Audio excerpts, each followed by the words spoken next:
आइए देखते हैं बच्चे इस क्वेश्चन को। कौन सा क्वेश्चन है बच्चे? क्वेश्चन 8 है, 5.2 का क्वेश्चन नंबर 8। तो बच्चे क्या कह रहा है? वेरी सिंपल बच्चे, वेरी सिंपल।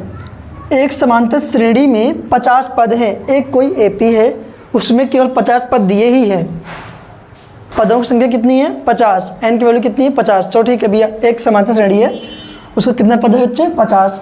जिसका तीसरा पद क्या है? 12 है। 50 पद है पूरे उसमें, एक पद, दो पद, तीन पद, चार पद, ऐसे करते करते 50 पद है, लेकिन उसमें तीसरा पद कितना है? 12 है। आइए देखते हैं बच्चे तीसरे पद को किससे लिखेंगे हम लोग?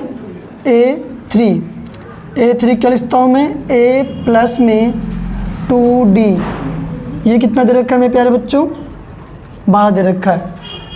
तीसरा पद क्या दे रखा है? 12। आगे देखते हैं। और अंतिम पद 106 है। लास्ट टर्म में इस एपी का लास्ट टर्म में कितना दे रखा है? 106। और पदों की संख्या कितनी थी? पहले बोल रखा है कहाँ पे? 50 पद है। लास्ट टर्म इसका मतलब कौन सा पद होगा? 50वां पद होगा वो। तो 50वां पद कैसे लिखेंगे बच्चे?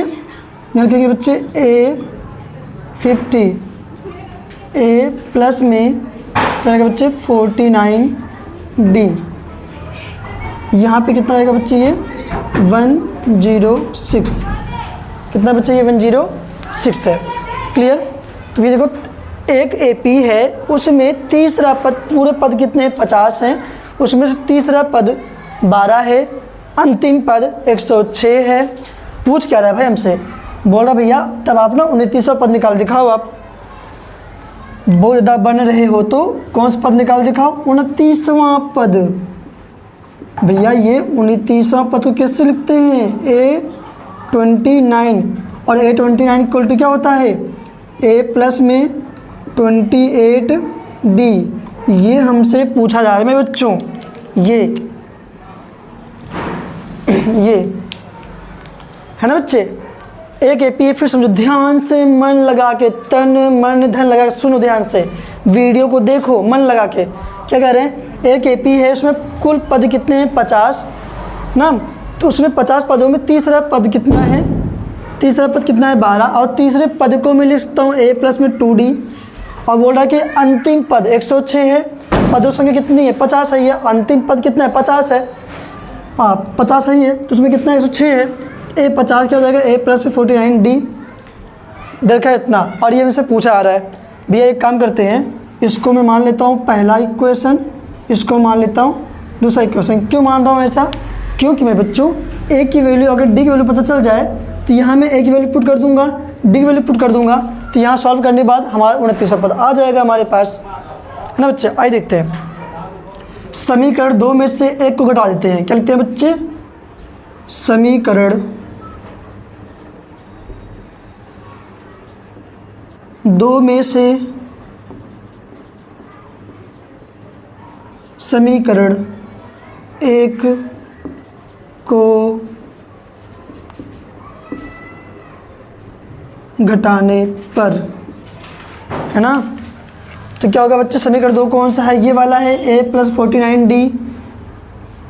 क्या है बच्चे? A प्लस में 49D इक्वल टू 106, है ना बच्चे? पहला क्या है? यहाँ पे A plus 2D equal to 12 है ना बच्चे? अब यहाँ आइए देखते हैं, यहाँ से घटाने पर क्या होता है? चिन्ह चेंज होता है नहीं होता? होता है। जो कैसे? यहाँ पे प्लस का चिन्ह है तो माइनस का चिन्ह, प्लस का चिन्ह है तो माइनस का चिन्ह, प्लस है तो माइनस। ध्यान देना बच्चों, घटाते समय कोई भी क्वेश्चन घटाओगे तो चिन्ह चेंज होते हैं। नीचे वाला चेंज होता है, नीचे वाला, ऊपर वाला नहीं होता। कहीं लगो आप ऊपर वाला चेंज करने, नहीं होगा वो। यहाँ प्लस है तो माइनस, प्लस है तो माइनस, प्लस है तो माइनस। अब इस चिन्ह का इससे मतलब है, इस चिन्ह का इससे मतलब है, इस चिन्ह का इससे मतलब है। और भैया इस चिन्ह का मतलब नहीं है भैया। ये देखते हैं। देखो भैया यहाँ पे प्लस है तो यहाँ माइनस, तो प्लस माइनस माइनस कट गया यहाँ से, ये है ना बच्चे? कट गया। अब देखो क्या होगा बच्चे? ये प्लस है, प्लस माइनस माइनस होता है। 4 देखो यहाँ पे घटा लो इसे। 9 में से 2 गया, कितना बचेगा? 7। और ये D तो है, ये 4, 47 बचा इक्वल टू 6 में से 2 गया 4, 10 में से 1 गया 9 है ना भैया। आगे देखते हैं, d इक्वल टू में बच्चों कितना आएगा 94 अपॉन में 47 टू जा होगा 94 में बच्चों। तो d की वैल्यू कितना आया हमारे पास यहाँ पे 2, d की वैल्यू कितना आया 2 आया बच्चे, 2। अब ये d की वैल्यू इक्वेशन फर्स्ट पुट कर देते हैं, लिख देते हैं यहाँ पे क्या भैया d का मान समीकरण 1 में रखने पर, d का मान समीकरण 1 में रखने पर, तो d का मान ये रहा 2 है, 1 में रखना है।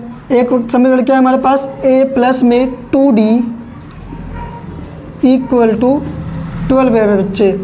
तो भैया देखो d की वैल्यू रखना है 2 रखना है, तो यहाँ बच्चे ये रहा a प्लस में 2 मल्टीप्लाई यहाँ पे रख दूंगा 2, ये 12 डिवाइड d की वैल्यू कितना है 2 ही तो है ना।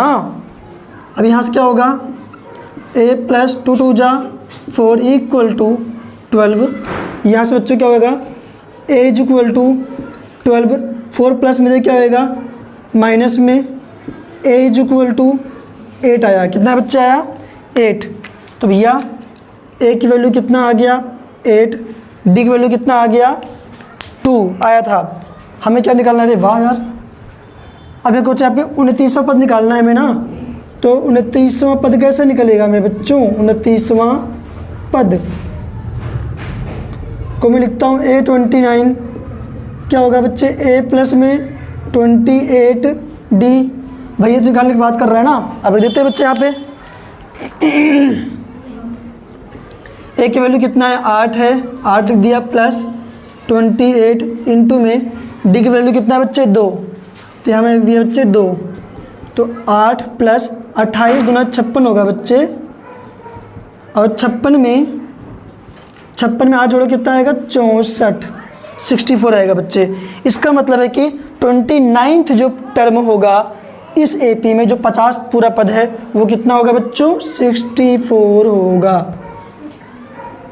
कुछ दे रखा है, मैं आपको सच बता रहा हूँ, सच्चे आप ध्यान सुनना, बहुत अच्छी बात है। क्या है कि क्वेश्चन को पढ़ो, जो गिवन उसको लिख लो पहले, सच में कह रहा हूँ। क्वेश्चन अगर एक बार में समझ में नहीं आता, कभी बच्चे कोई भी व्यक्ति ऐसा कोई महान व्यक्ति है ही नहीं जिसको कोई भी चीज़ एक ही बार समझ आ जाए, नहीं होता।